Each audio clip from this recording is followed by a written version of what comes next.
par ordre de réponse aux invitations à Yannick Perrigo de venir nous rejoindre, ainsi qu'à Bruno Dubois, à Lucien Boyer et à Laurent Lachaud. Je vais faire... Non, il n'y a pas de plan de table, que ce soit comme tu veux, Yannick. Je vais faire les présentations rapidement. Yannick Perrigo, qui est juste en train de s'asseoir, est le patron de l'agence de conseil en communication et en sponsoring Wind Report, qui est un grand spécialiste, entre autres, de la voile, mais qui ne fait pas que de la voile, et qui ne fait pas que du sport, qui est un habitué des conférences Eurolarge. Juste à côté de lui, Bruno Dubois, qui est vice-président de North Sales, alors avec plein de fonctions particulières, mais on va rester à vice-président North Sales et de North Sales Europe maintenant, c'est bien ça? Et Bruno a la particularité d'une part de ne pas être français.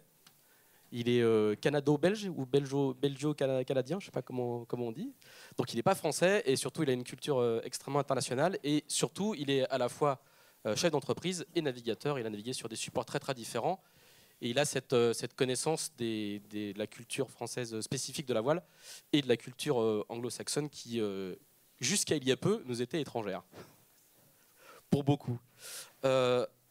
Lucien Boyer, qui nous a fait l'honneur de venir. Lucien, qui est le PDG du réseau Havas Sport et Entertainment et commissaire général du Global Sports Forum Barcelona, et qui connaît bien la voile et qui a beaucoup travaillé sur des projets il y a quelques années avant de monter en responsabilité un peu plus mondiale et un peu plus multisport.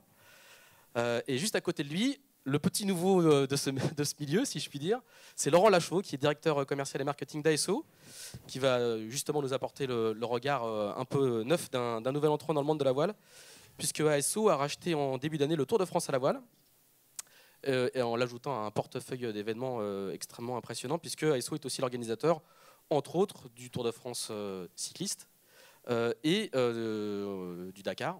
On dit plus Paris-Dakar, hein, on dit Dakar tout court. Qui se déroule maintenant en Amérique du Sud.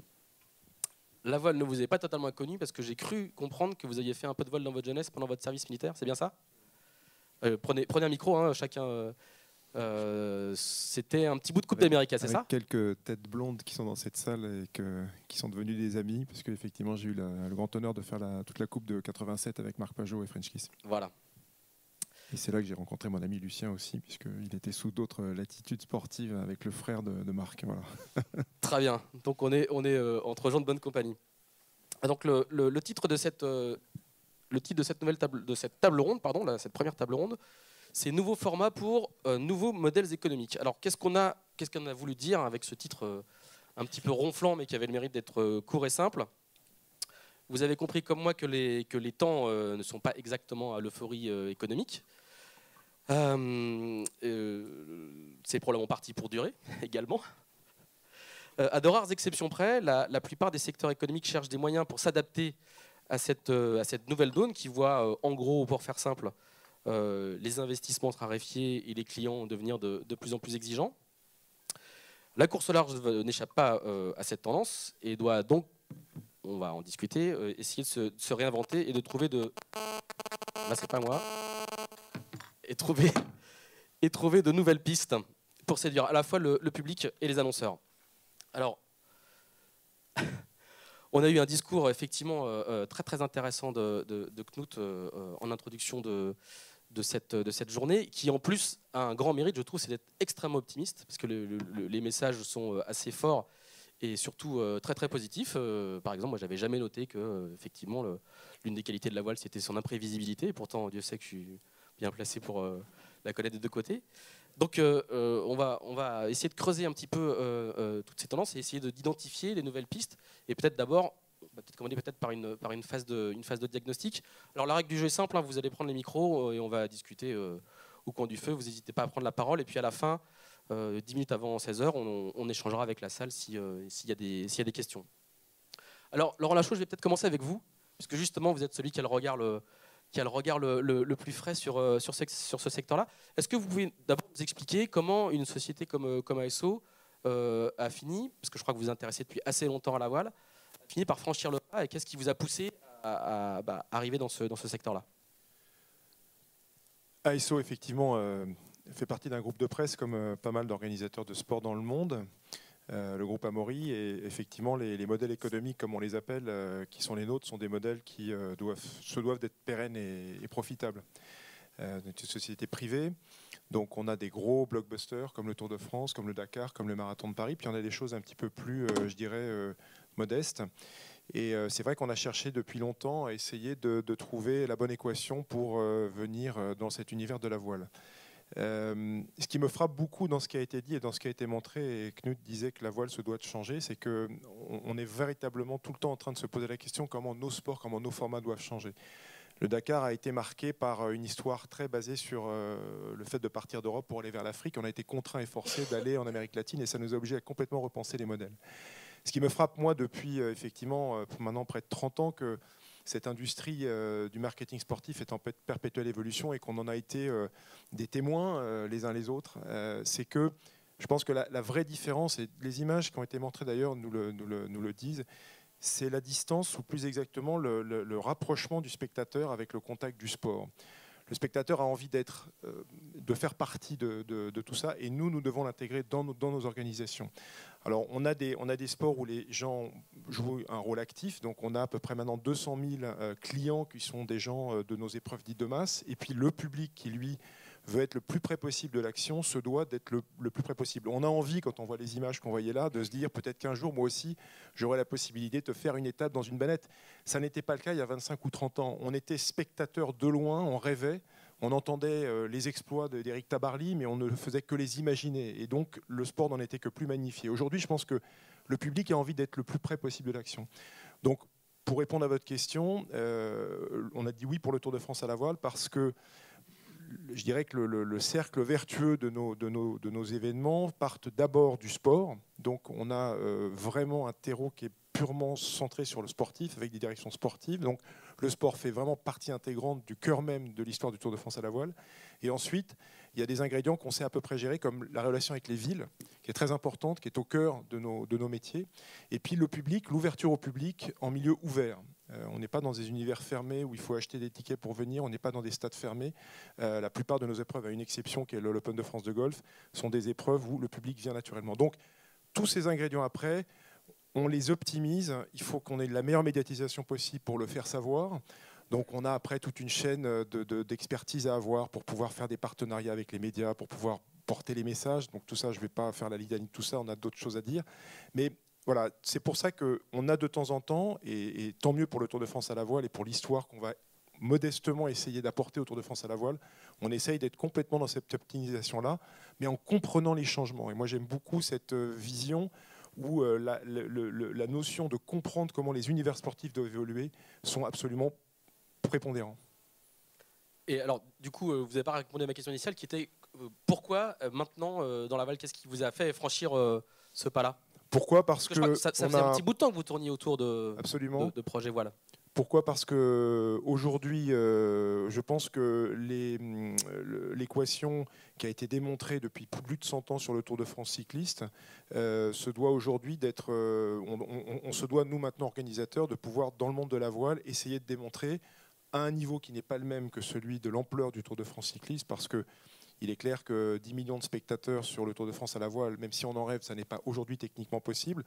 On a, je pense, les bons ingrédients. Il y a des professionnels, on a une classe, on a un schéma vertueux avec 3 semaines de compétition, 8 étapes. Enfin, tous ces éléments-là font qu'on a pu convaincre, par exemple, un sponsor comme Samsung, en 3 mois, de dire banco, on y va, quoi. On tente l'expérience avec vous parce que oui, on pense que cette itinérance festive avec du public qui vient gratuitement et spontanément est quelque chose sur lequel on va faire un chemin avec vous. Maintenant, je vous dis qu'on y va modestement parce qu'on ne peut pas rentrer dans un univers comme ça en disant on a tout compris et vous allez voir ce que vous allez voir. Il faut pouvoir faire la démonstration que ça fonctionne dans un climat économique qui est celui qu'on vit tous, mais on y croit et surtout la relation qu'on a établie maintenant dans le dispositif avec les villes, et la ville de Lorient est une ville justement avec laquelle on a posé le pied avec le Tour de France il y a 2 ans ici même. Voilà, ça c'est une partie complètement importante et intégrante. Et je pense que les skippers aujourd'hui le devoir de responsabilité qu'on a, c'est de répondre présent à ce pari-là et à terme d'être profitable. Je dis bien à terme. Je vais poursuivre avec vous avant de poser la même question à vos petits camarades. Quel diagnostic vous faites, vous, justement, de l'état du produit voile, si je puis dire, aujourd'hui, vous qui arrivez d'autres secteurs? Je pense que le premier mot, c'est la simplicité du concept sportif. Je crois que la voile ne pourra être intelligiblement perçue et comprise que quand le public pourra immédiatement associer un nom, un visage, un équipage à une performance. Et je pense qu'immédiatement vient l'aspect de la médiatisation, c'est-à-dire qu'il faut que les médias puissent trouver des formats extrêmement prêts à l'emploi.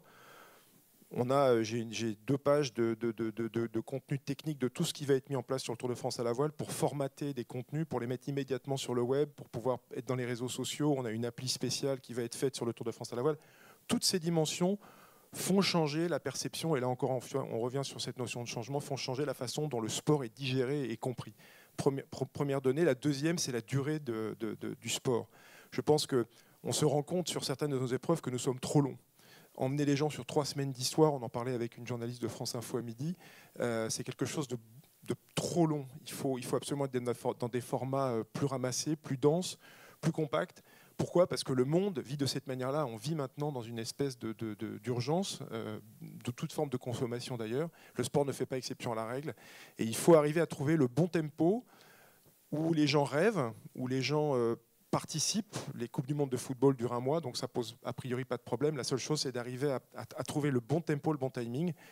Et puis après, de donner aux gens du bonheur pour le public, et après voilà, que chacun s'exprime, les sponsors dans leur catégorie, les sportifs dans la leur. Lucien Boyer, toi qui cavales à travers le monde pour rencontrer tes clients, est-ce que tu partages ce diagnostic sur le produit voile? C'est pas très beau, mais je vais l'appeler comme ça quand même, on est là pour parler business. Alors, je vais faire un petit clin d'œil à ce terme. Quand on a commencé à travailler avec l'ensemble de l'ORMA et des skippers en 2002 ou même 2001, je crois, à l'organisation de la Route du Rhum, on avait eu droit à une petite manchette dans l'IB, je crois, qui était bienvenue dans la marine marchande, parce que Havas s'occupait de ça.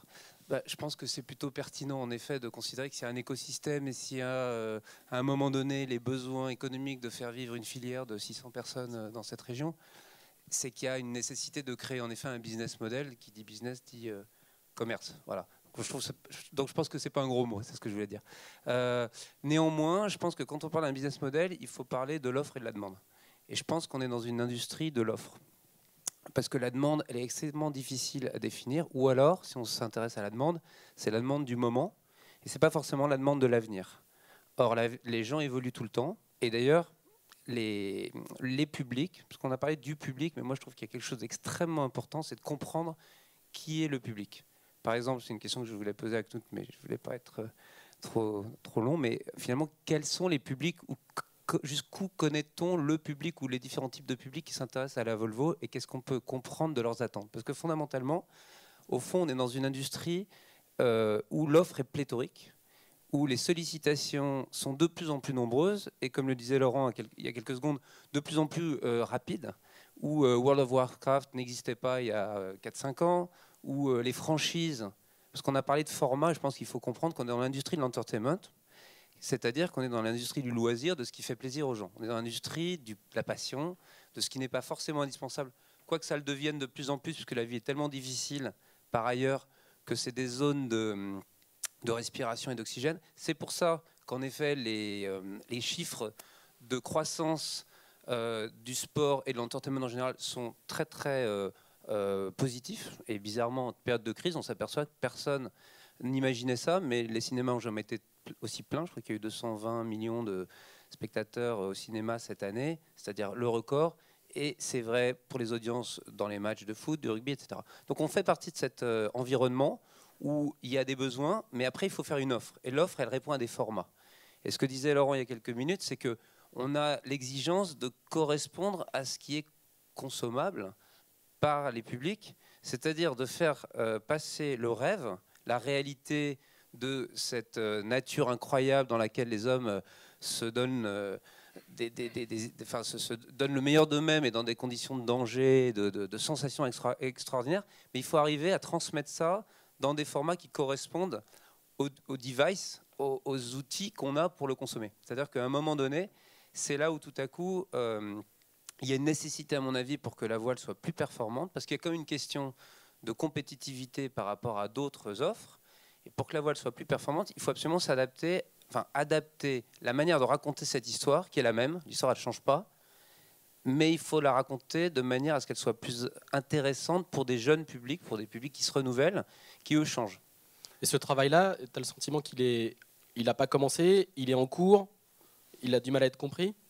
Je pense Quand on voit, par exemple, pour la France, pour parler du nombre de supports différents, de courses différentes, pour ne prendre que l'exemple de ce qui se passe en ce moment, c'est-à-dire qu'on a 2 courses extrêmement importantes qui se déroulent en même temps. Je pense que c'est rarement le point de départ. C'est-à-dire que on se dit, tiens, on a envie de faire telle course, mais on se dit rarement, avant de lancer un produit sur le marché, je vais d'abord réfléchir à qui est mon audience, qui est mon public, est-ce que je vais avoir des clients, et si c'est le cas, quelles sont les spécificités qu'il faut que je donne à mon produit pour qu'il soit différent des autres, pas en prise directe avec un concurrent, etc. Parce qu'on est quand même sur un environnement, je reviens à ce que je disais tout à l'heure, on est dans un environnement d'économie, et donc c'est pas uniquement la beauté d'un événementiel par la passion absolue, mais il faut à un moment donné que ça retombe sur terre, c'est-à-dire qu'il y ait une économie, des clients, des sponsors, un public, des médias qui achètent le contenu pour aller vers un public, etc. Et donc c'est un enchaînement qui est à mon avis encore insuffisamment travaillé en amont dans le marketing du sport qu'est la voile, et qui commence à l'être beaucoup plus dans d'autres sports, qui du coup tirent un peu plus leur épingle du jeu pour le moment. Yannick Perrigo, toi qui es en plein dans ces problématiques-là, tu es d'accord avec le verdict de Lucien? Non, pas tout à fait, mais ça s'explique parce que moi, j'ai envie de dire, je suis un peu un spécialiste des événements low cost. Alors, c'est un peu malgré moi. Mais ayant eu la chance de travailler sur le Tour de France cycliste, dans le football, dans le rugby, il y a bien une chose pour moi qui est extrêmement différenciante dans la voile, c'est que on ne vend pas de l'espace. Et que si on continue à essayer de faire croire aux gens qu'en faisant de la voile, on va avoir un retour média, effectivement, ça ne marchera pas. Par contre, c'est un vrai laboratoire, on a énormément de choses à faire. On parlait des réseaux tout à l'heure, il y a énormément de choses à faire sur les réseaux, parce que je ne connais pas beaucoup de sports où les marins peuvent communiquer en direct avec leur public, créer une audience incroyable. Je jetais un œil tout à l'heure, là, François Gabard, il est à l'AG de l'IMOCA en ce moment, il est en train de tweeter en disant je suis heureux de voir l'évolution de l'IMOCA. On est en temps réel. François Gabard, sur la course qu'on vient d'organiser, l'Europa Warm-Up, il tweetait de mer. Ça veut dire qu'il y a des choses à faire. Même ses positions, parce qu'il avait une panne de balise. Et donc il transmettait via Twitter ses positions GPS. Oui, mais il transmettait aussi des photos du Fastnet et c'était assez extraordinaire. Il y a des gens qui vont tweeter pendant le Vendée Globe. Je ne dis pas que c'est une fin en soi, je dis juste que ça crée une audience formidable. Derrière ça, on a aussi des tas d'autres choses à raconter. Si on continue à vendre de l'espace, ça ne marchera pas. Si par contre on avance en expliquant aux gens vous allez vivre un moment extraordinaire si vous venez naviguer, vous allez vivre un moment fabuleux en suivant ces marins-là, vous allez faire la régate virtuelle et vous allez être totalement impliqué avec ces gens-là. Effectivement, on va créer de l'audience. Effectivement, on va pouvoir aller chercher des partenaires, mais qui vont plus être du multi-partenariat. Je prends un exemple que je connais bien, c'est la Solidaire du Chocolat. Et je fais un petit salut amical à Damien Grimont. En 2009, le principe de la Solidaire du Chocolat, c'est quoi? C'est un Rubik's Cube. Il y a une course de voile, mais cette course de voile, c'est aussi un événement solidaire qui va lever 500 000 €. C'est aussi un support éducatif qui va permettre au Conseil général de raconter une histoire aux collégiens. C'est aussi un outil de développement économique international qui va permettre à la région de développer des relations avec le Mexique, etc., etc. Et chacun est venu préempter une partie du sujet, financer cette partie du sujet et mettre en place les ressources. Et je pense que moi, je n'ai pas encore trouvé la solution pour faire des événements qui rapportent de l'argent, mais au moins qui n'en perdent pas. Et en tout cas, la solution, elle va être totalement décalée et pas une évolution des systèmes en place. Bruno Dubois, toi qui es des deux côtés, parce que tu es à la fois coureur, à la fois chef d'entreprise, les coureurs sont tes clients, parce que tu leur vends des voiles, tu cours aussi avec eux. Est-ce que, comme le disait un petit peu Knut tout à l'heure, il cherchait une nouvelle génération de skippers qui soit bien au fait des contraintes économiques et du discours commercial qu'il y avait à tenir aux sponsors? Est-ce que tu as l'impression que les coureurs ont commencé à comprendre ou commencent à comprendre cette contrainte-là qui se fait de plus en plus forte? Oui, parce que oui, enfin, c'est pas un oui très ferme. Ce que je veux expliquer, c'est que le monde est en train de changer de toute façon très fort, et celui qui force le changement est en général pas très bien vu. Donc je sais que Knut n'est pas dans une position très facile pour le moment parce qu'il essaye de faire passer quelque chose. Il a une vision, il essaye de faire passer sa vision au monde. Et quand on change, ça dérange. C'est connu, c'est dans n'importe quelle entreprise, dans n'importe quel gouvernement, n'importe quoi qu'on fait, c'est toujours mal. Donc il n'a pas facile, mais on verra le résultat après. Maintenant, il faut qu'on fasse rêver les gens, et les jeunes ont compris ça. Enfin, les jeunes qui arrivent, ils ont compris qu'il faut garder cet esprit de rêve, parce que si on fait rêver, si la voile fait rêver les gens et fait rêver les coureurs, si le bateau est intéressant pour faire attirer vraiment des bons coureurs, il y aura du monde et ça va progresser. Moi, j'ai pas trop de... Je suis optimiste comme Knut. J'ai pas trop de soucis. Je me fais pas trop de soucis là-dessus. Tu disais lors d'une précédente conférence que c'était en France que Norsk connaissait le moins de difficultés en ces temps de crise. Moi, j'aime pas dire ça parce qu'après, les clients trop tard, ont demandé des remises supplémentaires. Non, c'est pas ça. C'est que on est parti de très très loin en France. On est arrivé actuellement à quelque chose qui devrait être périn, mais c'est sûr que c'est pas facile. Par contre, il y a quelque chose. Nous, on est venu en France pour travailler ici parce qu'on savait qu'il y avait quelque chose. Il y avait toute une génération de gars comme Alain et tout ça qui nous attiraient à venir ici parce qu'on savait qu'il y avait quelque chose qui se développe. Et maintenant, on travaille avec plein de jeunes comme François Gabard et puis plein de figaristes où on voit qu'il y a une énergie qui est difficilement exportable, mais qui est de plus en plus exportable parce que les gens se rendent compte. Et heureusement que la Volvo s'arrête ici parce que les gens se rendent compte, enfin les étrangers se rendent compte. Toi, tu n'es pas gêné par le foisonnement des supports, la multiplication des courses, qui est des modes 70 en même temps qu'une Volvo. De toute façon, tu vends des voiles à Groupama et au mode 70. Donc, non. Et au Tour de France à la voile. Non. J'ai vu un article qui était assez intéressant dans Scuttlebutt il n'y a pas très longtemps, où il y a un gars qui essaie de comparer la Volvo aux 24 heures du Mans. Et moi, je me pose beaucoup la question parce que je suis en tant que fournisseur, mais je suis en tant que coureur. Et puis, voilà, c'est ma passion. Si je ne ferais pas ce travail-là depuis 30 ans, si ce n'était pas ma passion. Donc, j'arrête pas de me poser la question et entre les deux, mon cœur balance. Entre la monotypie, qui est importante, et on a une obligation de ramener, enfin, nous, en tant qu'entreprise, et probablement la Volvo et l'IMOCA aussi, on a une obligation de ramener quelque chose sur la table, dans le marché. Et cet article disait justement, mais si les voitures du Mans étaient monotypes, Audi ne serait pas venu avec une voiture à moteur hybride cette fois-ci. Et donc ce moteur hybride va être automatiquement décliné vers le marché de Monsieur Tout-le-Monde. Et c'est une de nos responsabilités. Et la France et la Bretagne est très forte à ça. Et j'ai parfois peur de voir partir cette chose qui m'a fait venir ici, en se disant, on va faire. Mais de l'autre côté, si demain matin, il n'y a plus de sponsors, il n'y aura plus de Volvo, et puis il n'y aura plus de course Volvo.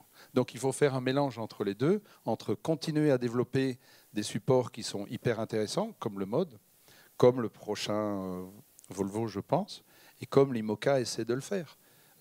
Après, est-ce que ça doit être One Design pour les IMOCA? Je ne sais pas, ça c'est un débat qu'ils ont aujourd'hui. On va en reparler un petit peu tout à l'heure. Normalement, ils votent pas sur le sujet aujourd'hui. Non, pas cette année du moins. C'est pas, même pas cette année. Non, je pense on a des infos.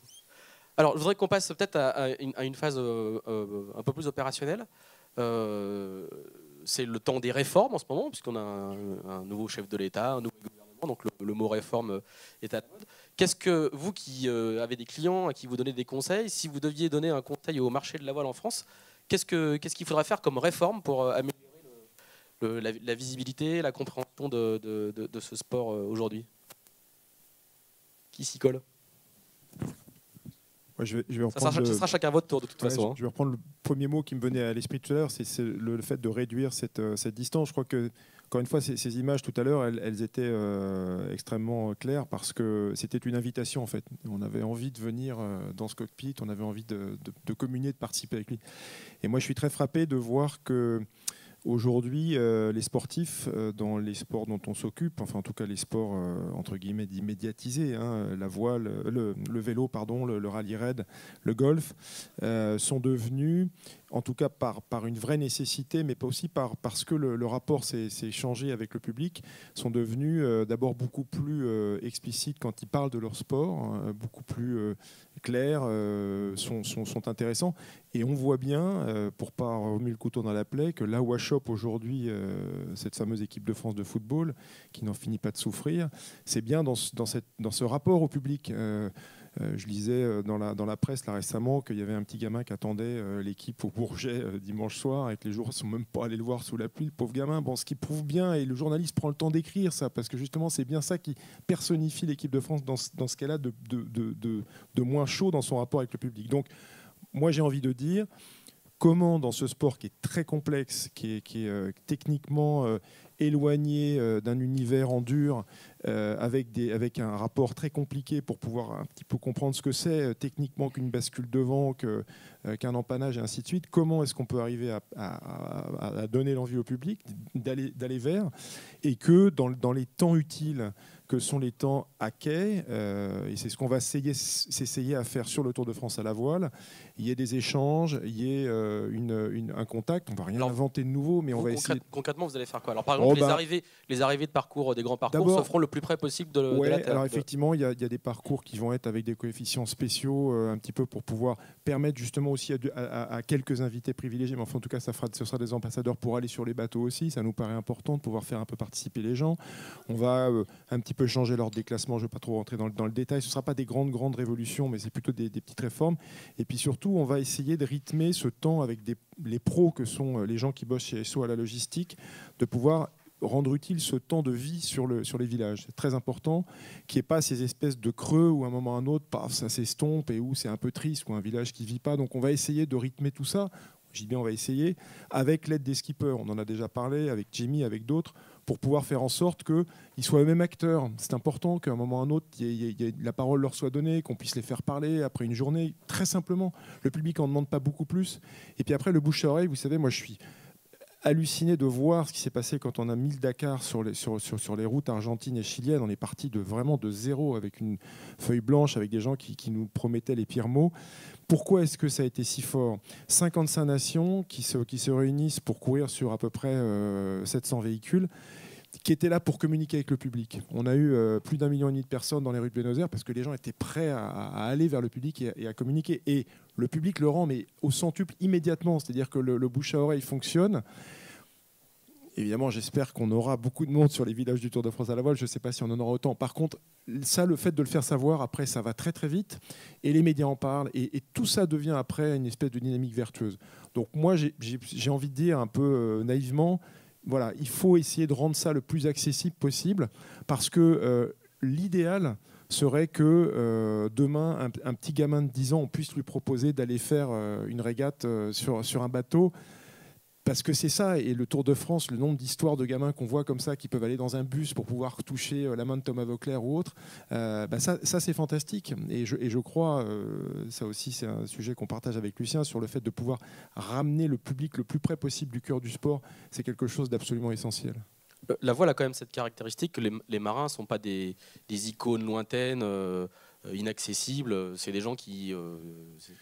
Moi, c'est marrant parce que j'étais pas du tout un voileux à la base, mais j'ai un souvenir de mes 20 ans où les noms des gens dans la voile étaient des gens, des héros d'épopée. On les voyait, enfin, il y en avait un certain nombre. Bon.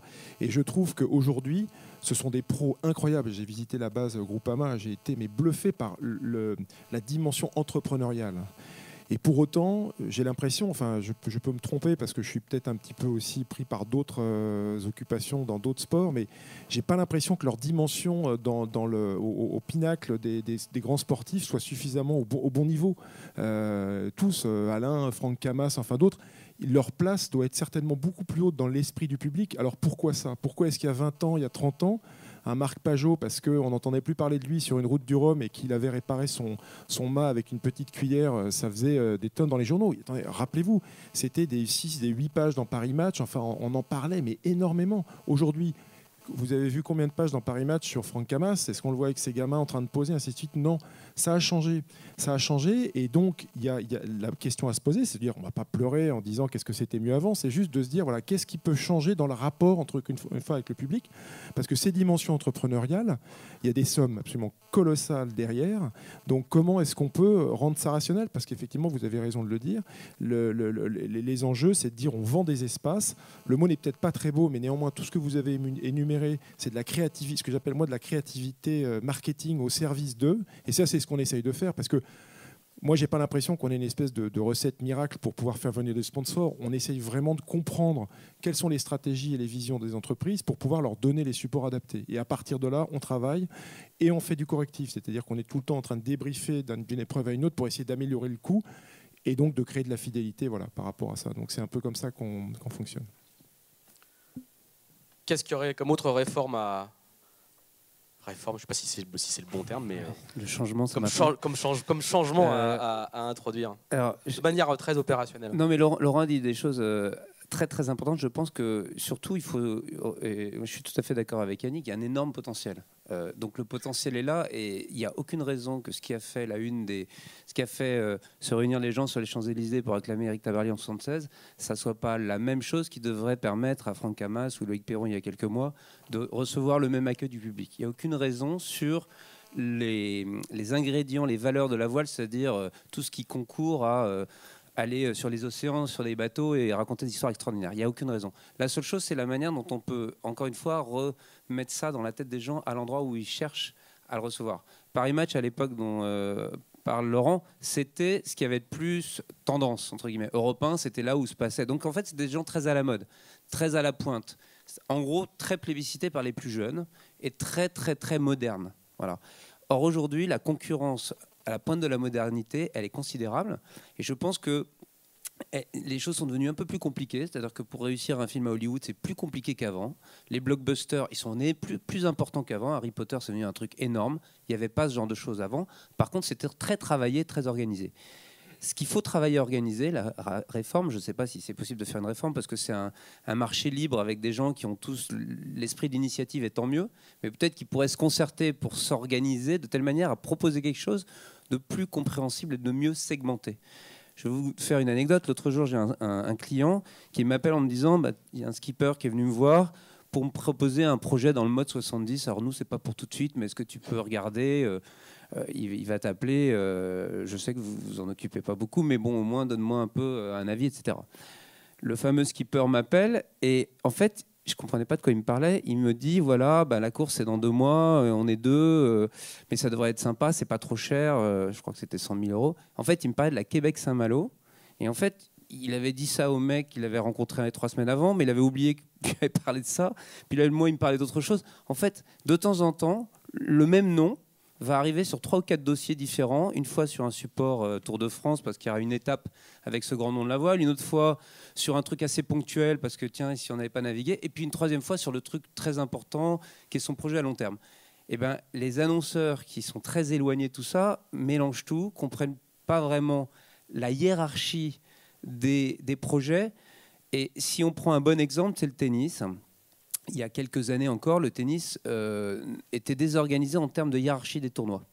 Et entre Monte-Carlo, Rome, Miami, Indian Wells, etc., à peine les 4 grands chelems étaient un peu au-dessus de la masse, mais pas vraiment. On ne savait pas très bien et c'était un bazar pas possible. Pour les sponsors, quel était le prix d'un sponsoring à Monaco par rapport à Rome?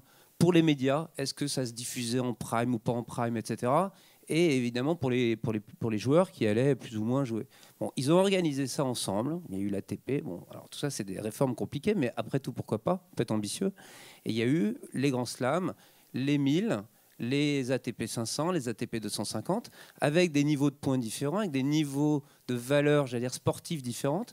Et du coup, beaucoup plus simplement, une manière de donner au public des points de repère. Et quand Nadal gagne un Challenger 500, c'est pas pareil, un Master 500, pardon, c'est pas pareil que quand il gagne un Grand Slam. Et tout le monde comprend ça, y compris pour des jeunes joueurs qui progressent, etc. Je pense qu'aujourd'hui, s'il y avait une réforme à vraiment pousser, c'est de dire est-ce qu'on peut pas essayer de catégoriser un peu plus précisément les différents types de courses, sachant qu'elles correspondent toutes à des publics. Je parlais tout à l'heure des différences de public. Les publics ne sont pas les mêmes. Le très grand public qui veut fantasmer, rêver, il lui faut des grands océans, il lui faut des trucs quand même inaccessible, même si on met la caméra, mais on a l'impression que c'est inaccessible. Et ce qui est assez différent d'un public de littoral qui va, lui, avoir besoin de proximité, de voir les régates de près, ou des choses qui sont presque participatives comme le Tour de France, où à la limite, en tant qu'étudiant ou en tant qu'amateur, on peut même espérer concourir.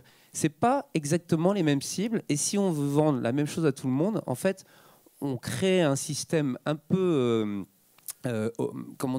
complexe, où finalement on dégrade la valeur de chacune des étapes. Donc je pense que ça, c'est un travail probablement de concertation sur le plan de l'offre et sur le plan du message des différentes courses. Et ça doit probablement se faire avec des compromis, parce que je pense qu'en effet, ça nécessite que les organisateurs acceptent de se répartir un petit peu les rôles et se répartir un petit peu les projets. Bruno, je te vois prendre le micro, j'allais t'interroger sur cette capacité, ou cette incapacité plutôt, de la voile française à faire exactement ce que tu dis, c'est-à-dire à se mettre autour d'une table et à discuter en disant on a tous des intérêts communs, mettons-nous autour d'une table pour segmenter mieux les produits voiles et puis rendre plus lisible le calendrier.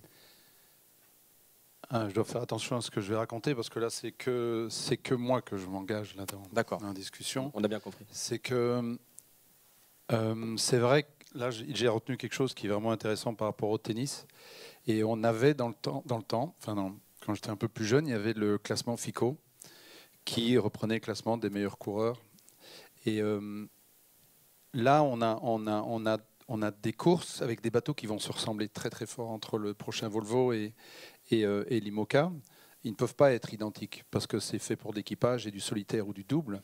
Mais je pense que ça serait génial d'avoir un classement mondial où on retrouverait des coureurs qui font du solitaire, du double et puis de l'équipage. Et arriver à fédérer, parce que là, l'IMOCA, ils sont 19 pour faire le Vendée Globe.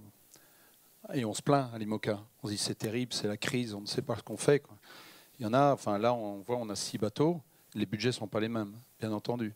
Là, il y a le Figaro, ils sont combien ? 37. 37, c'est la crise, c'est terrible. Avant, on était 50. C'est extraordinaire d'avoir 37 bateaux.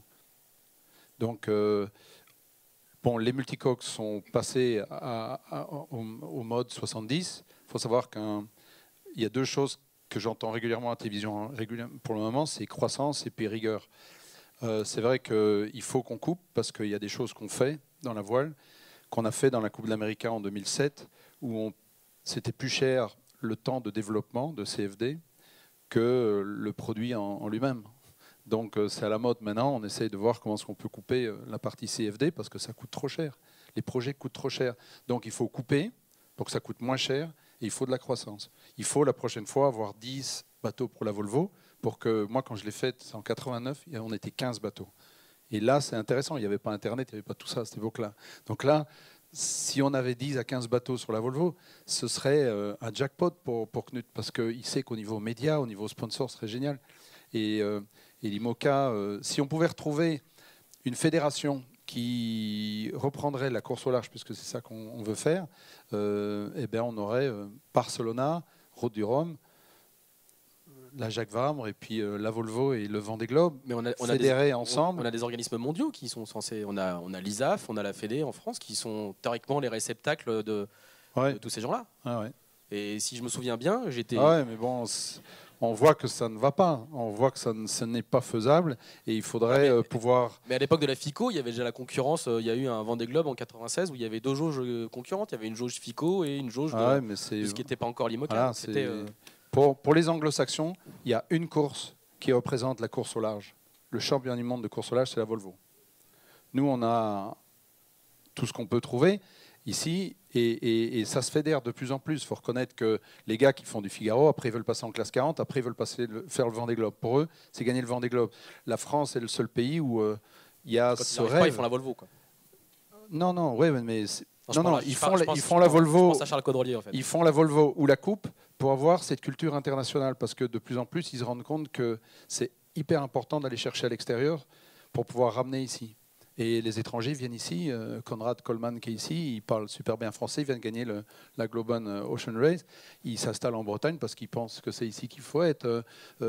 Mino Prio, la course finie, il vient s'installer ici en Bretagne parce que c'est ici qu'il pense que l'avenir se trouve. Donc c'est extraordinaire. Arriver à fédérer ça. Adam Mino Prio, c'est le champion, c'est un ex-champion du monde de match race.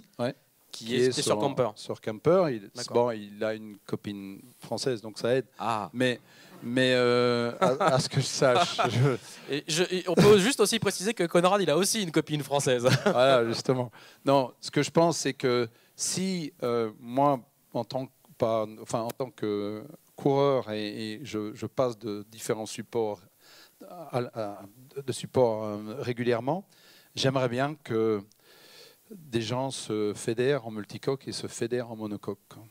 Moi, ça me ferait plaisir que Mark Turner et puis les gars de Mods se fédèrent, qu'on retrouve dans les jeunes, dans les Figaro, le Tour de France et puis d'autres courses comme ça qui se fédèrent, et puis que Knut, avec l'IMOCA, s'asseye pour dire voilà, on crée un championnat du monde. Et il y aura et c'est pas pour gagner 350 €. Là, il faut il faut du cash à la sortie, mais ils vont nous en trouver. Laurent Lachaud. J'aurais juste rappelé, on est dans une année olympique, et c'est vrai que ce qui fait aussi la beauté et la complexité de cet univers merveilleux qu'est la voile, c'est que on voit bien qu'on a des strates assez disjointes les unes des autres, c'est-à-dire entre aujourd'hui le degré de complexité, de technicité d'une Volvo par rapport à tous ces garçons et ces filles qui, là, dans l'ombre, aujourd'hui, s'entraînent comme des bêtes pour pouvoir aller récupérer de l'or, de l'argent ou du bronze dans un mois. Pour autant, ça fait des histoires aussi. Et il se trouve que, vous le savez, l'équipe va lancer sa chaîne numérique. L'équipe TV existe déjà, mais enfin, ça va devenir l'équipe HD. Et donc, il va falloir créer des histoires, écrire, alimenter tous ces contenus-là, et la voile va être avec un V majuscule, va être un support important. Et là, justement, les instances fédérales, c'est là où doivent jouer leur rôle. C'est-à-dire que je pense que la Fédé française de voile, elle doit absolument, justement, là aussi, nourrir aux quatre coins de la France, les jeunes de demain. Le Tour de France à la voile doit avoir un rôle à jouer là-dedans. Et puis après, l'ISAF, vous en parliez, c'est une fédération qu'on ne connaît pas encore très bien, mais nous, on rêve de peut-être, là aussi, développer des choses avec eux. On n'a pas trop parlé de la Coupe América, mais là aussi, il y a des choses qui bougent. Je pense à un garçon comme Russell Coutts, que Lucien avait invité à Barcelone cette année, et quelqu'un qui, là, sur la dimension des jeunes aussi, a des vrais projets en tête et veut vraiment dynamiser ça. On voit bien que c'est compliqué, parce que tout ça, il faut que ça ait un début, un milieu, une fin. Mais à partir du moment où la matière sera là, dans cette dimension importante de la médiatisation tous azimuts, ça ne va pas être très compliqué après de trouver des collectivités, des endroits sur lesquels les gens vont se rassembler, vont se réunir, et puis où chacun fera son job. L'entrepreneur local, il viendra parler de ce qu'il sait faire. La grande marque coréenne, mondiale, elle montrera sa technologie. Et puis tout le monde aura son rôle à jouer, quoi. Bon, c'est sûr qu'il y a du chemin à faire, mais c'est important d'intégrer tout ça. Et pourquoi aujourd'hui ASO n'y était pas encore allé, c'est parce que justement on n'avait pas trouvé la formule un peu gagnante, parce que, encore une fois, là, au bout du compte, ça doit gagner un peu d'argent, quoi. Je voudrais qu'on parle rapidement d'une tendance très très actuelle, qui est la maîtrise des coûts, qu'on en entend parler tous les jours à la télé, on entend parler dans le budget personnel, et on en entend beaucoup parler évidemment dans le monde de la voile. On voit qu'entre les ambitions de départ sur le prochain Vendée Globe, entre les ambitions de départ des marins, qui sont un projet sur 4 ans avec 3 millions d'euros par an, et le résultat final pour certains, je pense à Jérémy Beyou, qui va faire un projet à 2 millions d'euros, si je ne m'abuse, avec un bateau qu'il a eu en début d'année, et qui part au moins pour un podium. Donc il a vraiment réduit ses ambitions budgétaires, mais pas ses ambitions sportives. Est-ce que c'est une tendance de fond du secteur en ce moment? Yannick, on en avait un petit peu discuté au départ, et toi tu me parlais carrément de low cost, quoi. Ouais, c'est une tendance de fond pour les marins. Moi, je rebondis sur ce que tu disais tout à l'heure. Il y a effectivement une trentaine ou une cinquantaine de figaristes, mais ce qui est intéressant de voir, c'est le budget moyen par figariste comparé aujourd'hui à il y a 5 ans ou 6 ans. Il y a des gars qui partent avec un budget à 30 ou 50 000 euros, donc ça veut dire qu'ils ne sont pas payés, qu'ils n'ont plus de préparateurs, etc. On tire vraiment le truc vers le bas. Sur le Vendée Globe, c'est exactement pareil. Il y a des projets qui sont des projets phares, et puis il y a des projets qui partent à l'arrache. Effectivement, s'ils n'ont pas le temps de se préparer, s'ils n'ont pas le temps de changer ce qu'ils veulent, effectivement, on prend plus de risques. Alors, sur l'eau, un bateau est un bateau, mais Mais effectivement, c'est pas le même univers. Mais est-ce que, je prends l'exemple de cet hiver, il y a des teams qui ont commandé des travaux à des architectes pour des milliers d'euros sur des tout petits détails. Et puis, il y a des gens comme Jérémy qui vont partir avec un bateau performant. C'était le meilleur du plateau. Et il part pour la gagne. Il part pas pour autre chose. Est-ce qu'on n'est pas aussi, dans certains secteurs, revenu à des logiques un peu plus raisonnables? Est-ce que le produit n'est pas en train de revenir à un prix un peu plus juste par les temps qui courent, qui sont ceux de la rigueur, même s'il ne faut pas employer le mot? Bah, c'est la loi de l'offre et la demande, hein, comme disait Lucien tout à l'heure. Hein. Effectivement, si tu as vraiment envie d'y aller, tu arrives à convaincre quelqu'un, tu trouves les 10 balles qui vont bien pour essayer de faire en sorte à ce que ça fonctionne, mais tu prends des risques. Alors effectivement, bah, tu te rends compte, nous, c'est exactement ce qu'on évoquait tout à l'heure, ce qu'on vient de faire sur le Tour de l'Europe, c'est que tu veux le faire, bah, tu trouves des solutions pour le faire autrement. Et effectivement, on a fait le débrief. Effectivement, tu te rends compte que au début, tu es au pied d'une montagne. Tu as une nouvelle casquette toute récente qui est celle d'organisateur de course. Enfin, toute récente, disons que je la mets de côté parce que c'est assez difficile à faire. Mais de temps en temps, ça ressort. Il faut juste expliquer le contexte. Donc, tu as récupéré l'organisation de ce qui s'est appelé l'Europa Warm Up. Tour de l'Europe, c'était organisé par un Turc, Chevalier Barreur, qui, dans un contexte politique un peu compliqué, n'a pas pu organiser ce tour-là. Il avait à l'époque, Dixit, entre 3 et 4 millions d'euros. Et donc, avec les gens de l'IMOCA, il y a 3 mois, on a récupéré ça en se disant, si on ne le fait pas, c'est le circuit qui perd encore en crédibilité.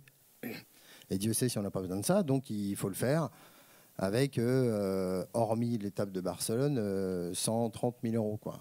Donc, 130 000 euros, c'est... quand vous savez que le budget moyen d'un événement comme celui-là, de la prod vidéo, c'est déjà 40 ou 50. Bon, mais il faut penser l'événement autrement. Mais qu'est-ce qu'on a fait? On a mis tout le monde autour de la table, on a mis un chef dans la boutique, on a dit aux teams, pour une fois, les teams et l'organisateur ne vont pas être opposés, mais vont travailler ensemble. Ça, c'était un vrai sujet. On a fait travailler ensemble les attachés de presse, c'était un vrai sujet aussi, mais ça s'est super bien passé. En logistique, on a fait des économies en disant bah, tout le monde ne va pas emmener son Zodiac ou l'orga ne va pas prendre des Zodiac parce que les teams prêtent le leur. Vincent Rioux dit si vous avez besoin de Zodiac pour les photographes, on va bosser ensemble. Et il y a plein de petites idées comme ça où au final, voilà, on va plutôt mettre l'argent sur les hommes que sur la logistique, et plutôt que de prendre plein d'hôtels, on va prendre des appartements. Et il y a toute une liste de petites choses comme ça. Au final, c'est effectivement déficitaire, on y laisse des plumes, mais il y a quand même une méthodologie qui fait que c'est possible de faire quelque chose un peu différemment. Et si cette méthodologie, on l'applique à la structuration du circuit, qui est le vrai sujet, parce que l'objet, c'était de sauver ce circuit-là, mais d'en tirer les conclusions, et c'est pour ça que cette réunion aujourd'hui, elle est importante à Paris, parce qu'on va aussi poser les vrais problèmes, à savoir, le problème, il est peut-être moins la monotypie ou je ne sais quoi, qu'un circuit structuré qui donne envie à des partenaires, à des skippers de venir. Moi, j'ai des clients qui sont des sponsors qui me disent c'est sympa ton truc, mais 3 mois avant, on ne sait pas si on peut inviter des gens à Istanbul ou à Barcelone. Voilà, on n'est juste pas crédible. Donc la solution, c'est structurer, arrêter de casser nos jouets, mettre de la méthode. On gère quand même des millions d'euros. Mettre de la méthode là-dedans, c'est du business. Et derrière ça, peut-être essayer de faire travailler les événements entre eux. Aujourd'hui, la Barcelona, le Tour d'Europe qui renaît de ses cendres et le Vendée Globe, chacun bosse dans son coin. On peut faire des économies d'échelle, on peut travailler, faire de la recherche aussi sur des partenaires transversaux pour faire vivre un circuit sur 3 ans. On peut peut-être optimiser des systèmes de transmission vidéo ensemble. Voilà, il y a peut-être des choses à faire un peu ensemble. Avant, déjà structurer les classes elles-mêmes, avant peut-être d'aller essayer de marier la carpe et le lapin, comme tu dis, parce que faire cohabiter la voile légère, le Figaro, le Tour de France à la voile, l'IMOCA, la Volvo, moi, je n'ai pas les clés aujourd'hui. Non, mais là, je vois un truc, là, Bruno Dubois veut une vraie fédération des instances de voile. Je vais avoir des problèmes avec la Fédé. Mais par contre, on avait 3 projets de coupe. Il n'y en a aucun qui est là. Et c'était 3 qui avaient les possibilités, en travaillant ensemble, d'aller représenter la France et de gagner la Coupe d'Américain. On en avait 3 avec beaucoup de difficultés. Je comprends les coureurs que c'est leur truc, mais on n'a pas eu une vraie... En Nouvelle-Zélande, quand ils ont décidé d'avoir un projet coupe, ils ont décidé d'avoir Team New Zealand et personne d'autre ne pouvait se présenter sous la bannière Team New Zealand. On représente la Nouvelle-Zélande, c'est une équipe, c'est tout. Et on en a eu 3, et malheureusement, quand je dis des vraies instances, c'est là que je veux avoir une instance politique et sportive qui fait que les coureurs respectent et sont pris là-dessus et qui permettent de faire tourner les histoires. Mais bon, là, je rentre dans la politique, je vais avoir des problèmes encore. Je m'excuse. Mais non, t'inquiète pas. Tu vas te faire applaudir en plus, tu vois. Alors, on approche de la fin. Déjà, on pourrait rester beaucoup plus longtemps que ça, mais il va falloir faire une pause. On a encore 5 minutes. Dans les nouvelles stratégies et les nouveaux formats, les nouveaux modèles, il y a quelque chose qui arrive depuis plusieurs années maintenant, qui a été renforcé avec la Coupe de l'Amérique et son traitement audiovisuel assez révolutionnaire. C'est les Extreme Selling Series de Mark Turner, qui a, pour le coup, s'est vraiment rapproché du public, simplifié les procédures. Est-ce que vous avez le sentiment que ça influence la manière dont il faut raconter la voile, l'expliquer au public? Là, on est vraiment dans la voile spectacle pure, même s'il y a une dimension sportive et il faut des sacrés athlètes pour tenir ces circuits-là. Mais est-ce que vous avez l'impression que c'est une voie vers laquelle il faudrait se diriger, à la fois du point de vue sportif, à la fois du point de vue de la lisibilité, à la fois du point de vue des images? La partie, la partie live, c'est-à-dire l'intensité du moment, ce qu'on peut suivre de A à Z en étant public, c'est-à-dire en assistant avec ses yeux, pas uniquement avec la vidéo, même s'il y a des choses qu'on peut voir de loin, mais pour les gens qui sont dans les ports, c'est sûr que ça met la voile, mais c'est ce que fait la Volvo aussi dans l'in-port, c'est-à-dire que je pense que c'est vraiment une partie de la voile qui est extrêmement spectaculaire et dont on ne pourra jamais remplacer l'expérience. Vous savez, les Jeux Olympiques ou le foot, il y a 70 000 personnes qui vont voir les choses, mais ils vont avoir une telle force d'influence qu'en fond, cette expérience vécue va être démultipliée à l'envi. Donc plus on a de gens qui ont la vraie expérience, et plus elle va, j'allais dire, devenir populaire au bon sens du terme, plus ça va avoir des effets de levier en fait sur le reste. Donc c'est vrai que le fait de pouvoir vraiment rapprocher le public, ce qu'on fait dans les courses au large depuis toujours, mais là il y avait peut-être une frustration, c'est qu'après le départ on ne savait pas ce qui se passait. Le fait d'avoir la ligne d'arrivée et la ligne de départ, ça revient à ce que j'appelais tout à l'heure des formats. C'est-à-dire qu'un format simple du sport, si on veut aller chercher des nouveaux publics, il faut quand même à un moment donné qu'on donne à des gens qui ne connaissent rien, qui ne savent pas ce que veut dire tribord ou bâbord, au moins l'idée qu'il y a une ligne de départ, une ligne d'arrivée, et entre les deux il se passe des trucs, et à l'arrivée, celui qui arrive en premier a gagné. Je pense que ça, c'est dans la simplification qu'on arrive à élargir un public pour ensuite les amener à des choses plus sophistiquées, parce que ça serait dommage de perdre les traditions et ce qu'il y a de plus intéressant finalement dans la voile, les choses un peu plus sophistiquées. Mais pour ça, il faut des produits d'appel. Je pense que c'est clairement un produit d'appel. Yannick ? Il est clair que Marc et son équipe d'offshore ont encore une fois inventé quelque chose ou réinventé quelque chose. Après, est-ce qu'ils ont trouvé le modèle économique qui va avec? Comme disait Knut en introduction, si tu investis pendant 10 ans, effectivement, tu peux peut-être avoir des chances. Et Marc en sait quelque chose parce qu'il a pris pas mal de risques. En termes de spectacle, il est évident que c'est extraordinaire. Je pense qu'on n'a jamais eu un problème de spectacle, que ce soit inshore ou offshore. On a juste un problème d'organisation et de financement de tout ça. Mais c'est sûr que lorsqu'on va à bord des Extreme 40, on vit un truc qu'il y avait avant et il y avait après, de la même manière que lorsqu'on va à bord d'un 60 pieds ou même sur un bateau du Tour. Ce sont des choses extraordinaires. Ça concerne une ou deux personnes. Oui, le système de Marc, je le connais un peu puisque j'ai fait 3 saisons là-dessus. Mais comme dit Jimmy, c'est quand même Yvan Griboval qui a démarré le truc avec le trophée Clairefontaine. Pour ça, je dis réinventer. Mais il faut pas. Je vois de où on vient, quoi. Moi, j'ai fait la Whitbread en IOR, donc c'était pas le premier qui arrivait qui gagnait. Plus personne sait ce que c'est, Bruno Lier. Et donc plus personne sait ce que c'est. Donc c'était en jauge, donc c'était comme on navigue ici le Spi West France, donc c'est avec des handicaps. Et là maintenant, c'est quand même le premier qui arrive qui gagne. Donc ça, c'est déjà pas mal. C'est simplifié quand même un peu. Ouais, enfin, ça coûte quand même une poignée de cacahuètes de faire les Extreme Series. C'est pas non plus du low cost. Enfin, moi, si aujourd'hui on me demande est-ce que tu veux mettre 10 balles sur les Extreme Series ou sur un 60 pieds, effectivement, ça dépend de l'histoire qu'on veut raconter. Mais quand on voit, pour moi, l'audience du Vendée Globe, par exemple, c'est un truc, c'est ubuesque, c'est absolument incroyable. En rapport, c'est juste incroyable quand vous voyez qu'il y a des marques qui vont investir 2-3 millions d'euros et qui vont être exposées pendant 3 mois, faire vivre toute une communauté interne, externe. Je trouve ça exceptionnel. Mais je pense que, encore une fois, il faut savoir à qui on s'adresse. Si je m'appelle Red Bull, je préfère 1000 fois être sur les Extreme Selix pendant 3 mois sur le Vendée Globe parce que je ne vais pas parler aux mêmes gens. Donc je pense qu'encore une fois, on devrait mieux définir, et ces 2 produits de la voile, formidables, mais qui sont différents. Si on segmente mieux les choses, si l'approche marketing est plus précise, je pense que la voile va se renforcer. Pour ça, c'est sûr que c'est plus compliqué quand les sponsors, les entreprises reçoivent des sollicitations qui sont complètement contradictoires ou qui chacun prétend être le 3e événement mondial après les Jeux Olympiques et la Coupe du Monde de foot, je crois, à peu près. Donc c'est une fois c'est la Route du Rhum, une fois c'est le Tour de France à la voile. Bon, bref. Donc il y a un moment donné, il faut être le 3e événement après le Tour de France cycliste. et 3e, voilà. Je pense qu'il faut être un tout petit peu plus précis parce que le contenu il est là. Moi, je voudrais quand même dire une chose importante, c'est que les entreprises, elles sont en train de transformer complètement leur approche du public. Alors là, je parle des grosses entreprises qui ont des moyens marketing conséquents. Hein. Je ne parle pas d'entreprises qui font de la com institutionnelle. Je parle d'entreprises qui ont besoin de vendre des produits à travers le marketing. On parle plus de marketing événementiel que de communication événementielle. Les grosses boîtes type Coca-Cola, Procter & Gamble, Reckitt Benckiser, Unilever, donc qui investissent des centaines de millions d'euros dans des spots publicitaires traditionnellement, aujourd'hui sont en train de retirer cet argent des spots parce que ça ne marche plus. Moi, mon fils de 20 ans, il ne regarde pas le TF1, pas à 20h30, et s'il regardait à 20h30, ils après la pub. Donc ça ne sert à rien d'aller lui mettre un film de pub de 30 secondes qui a coûté très cher. À ce moment-là, vaut mieux raconter l'histoire là où sa passion existe.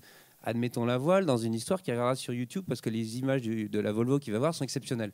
Donc pour Puma, par exemple, c'est plus pertinent d'être sur la Volvo que d'être à 20h30. Donc cette philosophie-là, elle est en train de transformer complètement la manière dont ces gens-là qui sont extrêmement exigeants, extrêmement précis, mettent l'argent à disposition. Donc de l'argent, il y en a. Et il va y en avoir de plus en plus. Pour de l'experiential, pour du contenu et pour de la distribution de contenu, notamment sur les nouveaux médias. Donc la voile est super bien positionnée. Mais là, il y a un énorme boulot à faire de précision, de formatage, parce que ces gens-là, ils savent précisément l'âge à laquelle vous commencez à penser au brossard-dents carré par rapport au brossard-dents rond, parce qu'ils en vendent des millions. Et si vous changez 1 millimètre de produit, ça va changer complètement le modèle économique. Donc on est dans des logiques de précision. Je pense que le contenu, il est là. C'est juste une question d'organisation. Et c'est là où je pense que Yannick disait que ça lui paraissait compliqué de mélanger les carpes et les lapins, mais vu de là-bas, la voile, le foot et le tennis, c'est la même chose. Donc, et déjà, il demande à des gens comme nous de mettre au clair ce que c'est que le sport par rapport à la musique ou les jeux vidéo, le cinéma, c'est ça les gros blocs. Je pense qu'il faut prendre un peu de recul et se dire la voile, c'est un tout. Essayons de faire en sorte que les acteurs de la voile soient quand même plus conscients des enjeux communs qu'ils ont pour qu'il y ait un intérêt collectif assez évident. Et en faisant des compromis, je parlais de compromis tout à l'heure, en ayant au moins un dialogue là-dessus, en prenant un peu de recul, je pense qu'il y a un énorme potentiel. Par contre, si on reste dans un système très de chapelle, je pense qu'on va continuer à faire des trucs low cost. Et c'est dommage parce qu'il y a des choses qui peuvent être low cost et qui sont intelligentes d'être low cost, mais il y a des choses qui ont besoin de moyens. La Volvo a besoin de moyens, les modes ont besoin de moyens, l'IMOCA a besoin de moyens. Et les moyens sont là. Donc il faut faire correspondre l'offre et la demande, et à mon avis, c'est possible. Et je rajouterais que le terrain de jeu de notre beau pays reste un écrin exceptionnel qui est envié par plein de pays dans le monde. C'est-à-dire qu'on a la chance d'avoir un pays qui est fait de terroir, qui est fait d'abord d'un dispositif côtier fabuleux, avec une richesse à la fois de marins et d'expérience de voile qui est extraordinaire, et une vraie légende. C'est-à-dire qu'on a des grands noms de la voile. Et je crois que ce terreau-là, c'est intéressant parce qu'on voit bien qu'il y a plein d'idées là aujourd'hui qui sont là. J'espère qu'à la Fédé, on prend des notes. Oui. Mais c'est vrai que tout ce qui a été dit là, c'est non parce que la Fédé, elle peut pas non plus porter toutes les histoires, la Fédé. Non, mais on a c'est tous. pas forcément sa mission. Je prends ma casquette de coureur. On a tous un truc en commun. Qu'on fasse de l'optimiste ou du mode 70 ou la Volvo, on a une licence de la Fédération française de voile. C'est vrai, ouais, mais c'est vrai de toutes les fédérations, et c'est pas forcément leur rôle d'être. Mais au moins on a une maison commune normalement. Les acteurs. Oui, mais quand tu regardes l'économie du sport, les acteurs économiques du sport sont pas forcément drivés par les fédérations. Il faudrait une ligue de la voile professionnelle. Peut-être. Ouais, moi, Parce je pense que peut-être. Les l'ISAF, acteurs économiques ne sont pas les mêmes que les intérêts d'une fédé, qui sont vraiment un intérêt, j'allais dire, presque de service public. Or là, on parle d'un modèle économique, ça ne va pas forcément toujours ensemble. Ça peut être combiné, mais ça ne va pas forcément toujours ensemble exactement. J'avais une petite anecdote qui me revenait en tête, c'est que quand j'ai fait une école de commerce, je suis parti en 1984 aux États-Unis pour faire une espèce d'étude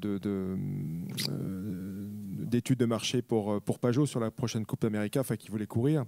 Et j'ai rencontré un certain nombre d'acteurs et je me retrouve face à Bill Ficker au Newport Harbor Beach Club en Californie. Il avait gagné la Coupe en 70 et je lui pose la question, je dis qu'est-ce qu'il faut pour gagner la Coupe d'Amérique? Il me dit three things: leadership, leadership, leadership. Et il dit cette notion de conduite d'un projet avec un type qui incarne une idée. Et c'est vrai que les marins comme Denis Conner, comme d'autres, enfin on a vu les photos là des grands. Voilà, c'est des types qui portent en eux quelque chose, quoi. Il y a un projet et c'est ça qui est sympa. Et nous, on voit bien aussi dans des sports comme même le cyclisme, voilà, il y a des types qui ont des histoires incroyables, d'abord de coureurs, puis après, voilà. Et ça, c'est le sport, c'est ça aussi. Ce sont des hommes qui ont des chemins et qui portent des choses. On va prendre quelques questions de la salle. C'est hyper intéressant, mais le temps file et il va y en avoir, je pense, quelques-unes. Oui, bonjour, Claude Bertrac, Sea Events. Je ne parle pas ici en tant que producteur d'images, je voudrais parler en tant qu'amoureux de la voile et observateur d'un circuit tant français qu'international, ou plutôt anglo-saxon. Je voudrais faire juste 2 constats avant de poser une question. Le premier, j'étais un peu surpris de peu entendre que la voile va mal aujourd'hui. Nous sommes sur une course magnifique qui est la Volvo Ocean Race où il y a 6 bateaux, qu'un Vendée Globe se prépare, 40% en moins, que la société ASO a repris un Tour de France qui n'était pas dans une forme ascendante mais plutôt déclinante, que le Figaro qui vient de partir avant-hier a, je crois, 40% de bateaux en moins. Donc faire ce constat déjà que je n'ai pas entendu, c'est que la voile va pas si bien que ça. Je l'ai dit tout au début, mais rapidement. La deuxième, que j'ai entendue à un moment grâce à M. Dubois, merci, c'est que c'est vrai qu'on ne parle pas d'internationalisation du circuit. C'est quand même frappant, il y a 2 cultures. Il y a une culture, j'allais dire, francophone ou latine, qui est plutôt l'aventure, le rêve, les grandes valeurs environnementales, plutôt le solitaire, plutôt le multicoque, avec une diffusion plutôt sur les news TV, et une culture très anglo-saxonne, qui est sportive, équipage, très professionnelle, et qu'on voit sur des magazines de chaînes de sport, pour des magazines de sport. Donc c'est vrai que, qu'est-ce qui fait cette dichotomie, me semble-t-il, c'est qu'il y a un vrai problème d'instance internationale et nationale pour essayer de coordonner toutes nos actions au niveau des voiles. Aujourd'hui, ce sont des entreprises de business qui prennent la voile. C'est normal, le terrain est libre, et qu'aujourd'hui, chacun essaye de trouver son modèle économique et de faire de l'argent avec ça. Mais je ne suis pas sûr que ça rende service à la voile à terme. Et donc, ma question, c'est comment on peut essayer, et là, je demande à tous les gens présents ici sur scène, de fédérer à la fois les instances internationales, qui sont importantes, qu'à un moment, on puisse convaincre l'ISAF que dans un Sydney Hobart, il puisse y avoir un multicoque, et qu'on essaye quand même de se rendre compte que la voile évolue, et en même temps qu'il y ait une harmonisation des classes, des épreuves, qu'elles soient nationales ou internationales, et qu'on n'ait pas une multitude de classes, là, actuellement, qui sont avec très peu de bateaux. Voilà. Ça, on l'a bien dit, mais on fait le même constat. Enfin, ils ont fait le même constat. Mais est-ce que vous avez des solutions? Moi, je peux. Vous les auriez données si jamais. Juste faire un petit mot. C'était volontaire de ne pas parler de crise dans la voile, parce que ça me frappe en venant de l'extérieur du pays qu'en France, on est les champions du monde de parler de ce qui ne va pas bien. Là, on n'entend parler que des emmerdes de Nasri et de ces jours de foot. On ne parle que de ça. On ne parle pas. Les anglo-saxons, quand ça ne va pas, ils n'en parlent pas. Ils passent automatiquement à ce qui est positif. Allez hop. Et alors, c'est hypocrite peut-être, mais je pense qu'on doit arrêter de cette partie-là. Et personnellement, ma solution, c'est si j'étais... enfin, on aime bien ici mettre le doigt sur l'abcès. Et c'est un constat, mais c'est un constat mondial. Et après, si on veut avancer, si on n'arrête pas de dire que la voile va mal, eh ben un sponsor qui est par exemple ici en train de parler, il dit « je ne vais pas là-dedans, attends, je vais aller faire du surf à Biarritz, c'est nettement mieux ». Donc il faut rester positif, donc je suis assez positif, comme les Knut. Maintenant, au niveau international, moi je suis très dur avec ça parce que je trouve qu'on a beaucoup de fonctionnaires et ça m'énerve. Et je trouve que, voilà, autant qu'avoir des problèmes, autant les avoir jusqu'au bout. L'ISAF, je serai président de l'ISAF. La première chose que je ferai maintenant, parce que ça va mal, ce serait d'inviter des visionnaires que sont Knut, Russell Coutts, Mark Turner, il y en a quelques-uns d'autres, Jimmy.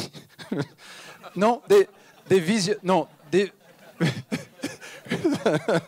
Il va être content. Voilà. Je pense qu'il faudrait avoir des visionnaires qui parlent de la course. Moi, c'est la course offshore, donc les Jeux Olympiques, je m'en occupe, mais c'est plutôt là, on est là avec Eurolarge, on parle de course offshore, de la spécialité du coin, donc revenons sur ce dont on parlait, c'est d'avoir ces gens-là qui laissent un petit peu leur business sur le côté et comment est-ce qu'ils peuvent faire pour, et alors avoir des gens de l'IMOCA, enfin, le président de l'IMOCA, enfin, mais les visionnaires, les gens qui ont créé tout ça et qui disent, voilà, on a été visionnaire avant, pourquoi on ne l'est pas pour notre sport en général? Un gars comme Damien Grimond devrait être autour de la table. Il a sorti des trucs que les autres auxquels ils n'ont pas pensé. Donc ces gens-là, et il y en a en Angleterre, il y en a aux États-Unis, il y a des kiwis. Voilà, il faut que ces gens-là se retrouvent autour d'une table avec une direction internationale qui a la réglementation et qui disent voilà, comment est-ce qu'on fait pour créer un championnat du monde comme dans le tennis. Moi, j'ai repris ça, je trouve ça... Voilà. Si je peux me permettre d'ajouter quelque chose, je pense que cette table ronde, elle est particulièrement pertinente. Je pense que ce serait vraiment salutaire pour l'avoir de faire un peu un sommet assez sérieux sur le thème What's Next. C'est un peu ce qu'on fait à Barcelone, à notre Global Source Forum. Je vous y invite. D'ailleurs, on pourra peut-être l'organiser sur place. Pourquoi pas? Russell Coates était là cette année pour parler de l'America's Cup, mais on pourrait le faire.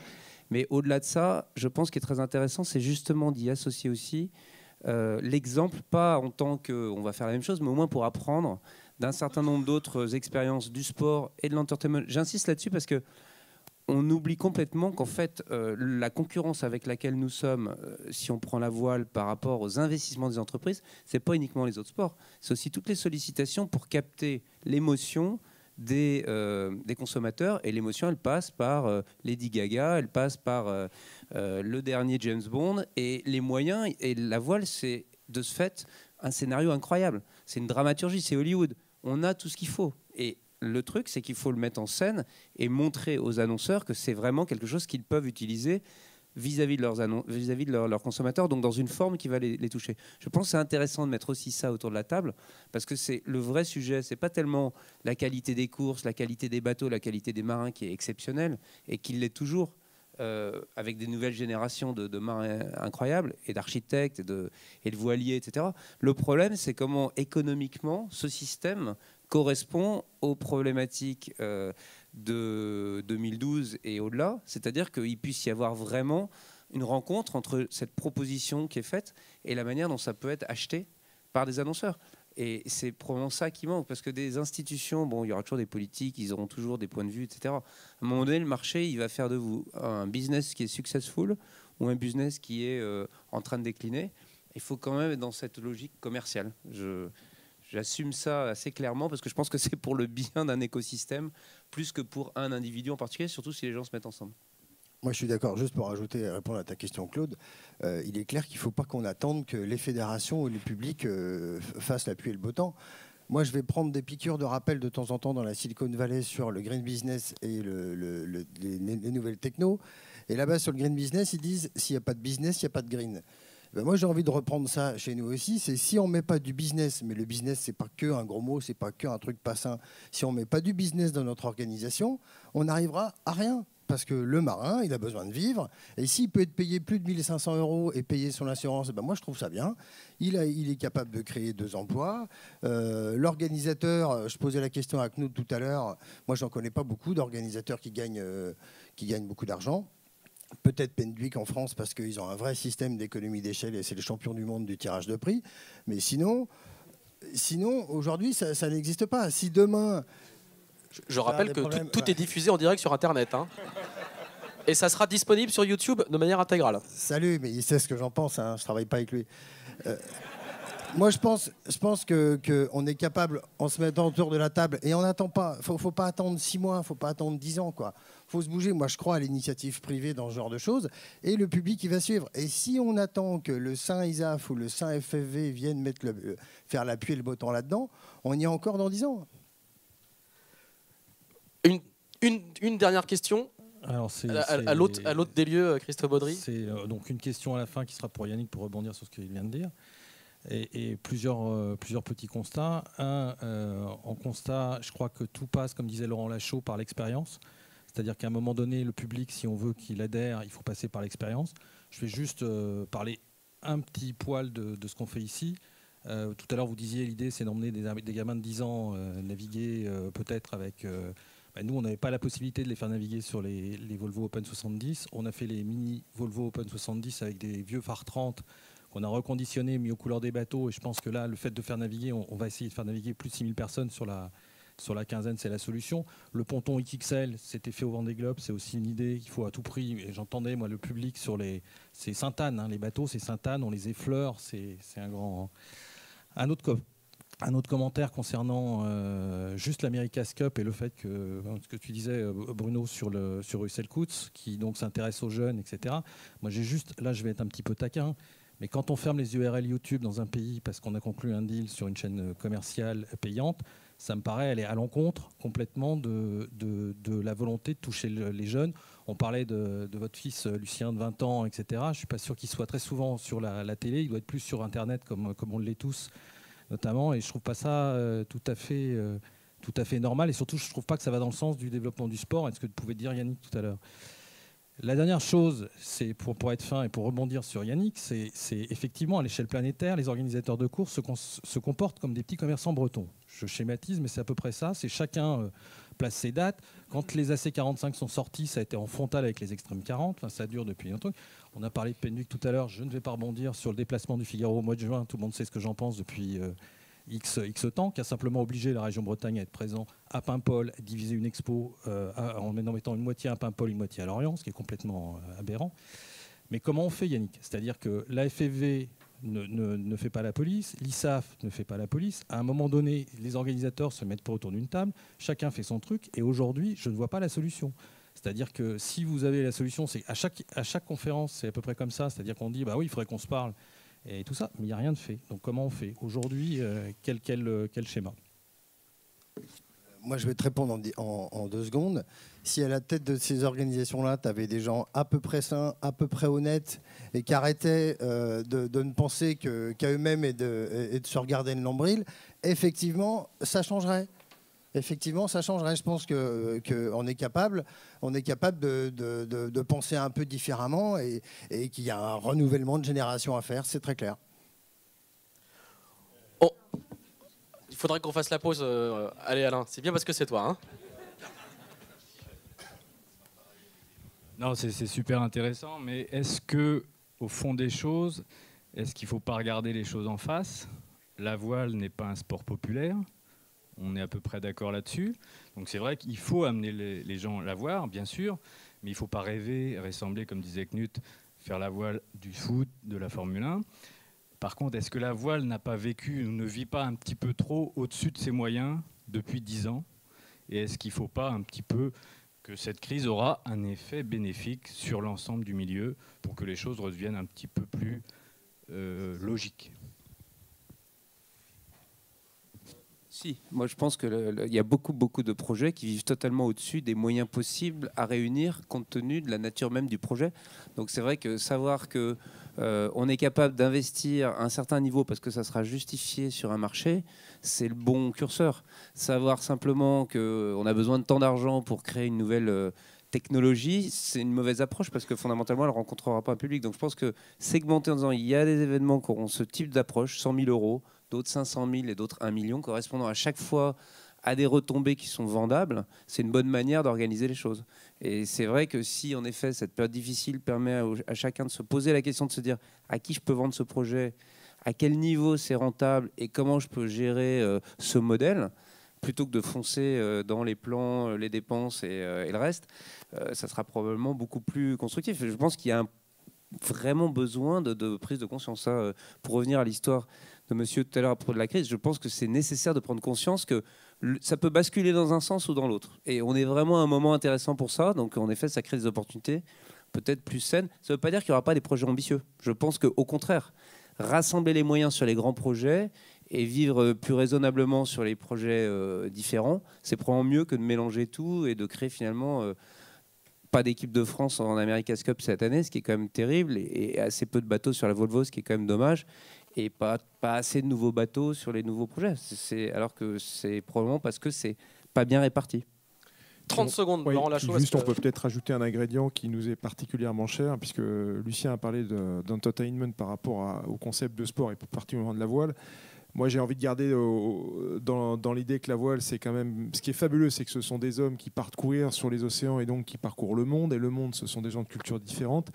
Est-ce que, par exemple, la Volvo, et je lance un peu le pavé dans la mare, est-ce que la Volvo a parlé effectivement de ces cultures traversées là, pendant tous ces mois et c'est compliqué, c'est vrai, mais c'est vrai que la richesse, par exemple, d'un Tour de France, c'est de faire le double des audiences de Roland-Garros pendant 3 semaines. Pourquoi ? Parce qu'on ne parle pas que de vélo, justement, et on arrive à parler d'autres choses, on arrive à magnifier les paysages. Pourquoi est-ce que le Dakar est couvert dans 190 pays dans le monde avec des milliards de spectateurs cumulés ? Bon, d'accord, mais c'est parce qu'on parle des cultures des pays qu'on traverse. Et ça, c'est important parce qu'on va là aussi modestement essayer de le faire, mais magnifier aussi les endroits dans lesquels on va, c'est important. Mais parler des côtes, parler des terroirs, c'est quelque chose qui compte et ça fait partie aussi du show que le public attend. Merci beaucoup à tous les quatre, c'était passionnant, on a pulvérisé le timing, mais tant pis, c'était très bien. Je vous propose de poursuivre cette discussion autour d'un rafraîchissement et on reprend dans un quart d'heure.